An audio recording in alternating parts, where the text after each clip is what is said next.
ரிஷபராசி என்பர்களே, உயர்வு தரும் பொன்னான நாள். நிதி நிலைமை மேம்படும். உழைப்பிற்கேற்ப பதவி உயர்வு யோகம் தேடி வரும். புதிய ஒப்பந்தங்களால் தொழில் விரிவடையும். சுறுசுறுப்பான செயல்பாடுகளால் வெற்றியை உங்கள் வசமாக்குங்கள். ரிஷபராசி கிருத்திகை நட்சத்திரம். புதிய தடைகள் வரலாம், ஆனால் அனுபவம் உங்களுக்கு பாடம் சொல்லிக் கொடுக்கும். தன்னம்பிக்கையுடன் மனதிடமும் உங்கள் பலமாக அமையும். கோபத்தை குறைத்து கனிவாக பேசுவது உறவுகளையும் காரியங்களையும் சீராக்கும். பொறுமையை கடைபிடிக்க பொன்னான வாய்ப்புகள் தேடி வரும்.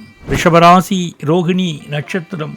அதிர்ஷ்ட வாய்ப்புகள் மூலம் திடீர் பணவரவு உண்டாகும். தொழில் விரிவாக்கம் மற்றும் வியாபாரத்தில் எதிர்பார்த்ததை விட கூடுதல் லாபம் கிட்டும். உறவுகளுக்கிடையே மகிழ்ச்சி பெருகும். சுபகாரிய பேச்சுவார்த்தைகள் கைகூடும். ரிஷபராசி மிருகசீரிடம் நட்சத்திரம். வரவும் செலவும் ஒரு சேர இருக்கும். சிக்கனத்தை கடைபிடிப்பது நல்லது. குழப்பங்கள் நீங்கி மனத்தெளிவு உண்டாகும். நிம்மதியான உறக்கம் கிட்டும். பழைய உடல்நல பாதிப்புகள் சீராகும். உற்சாகத்துடன் பணிகளில் ஈடுபடுவீர்கள்.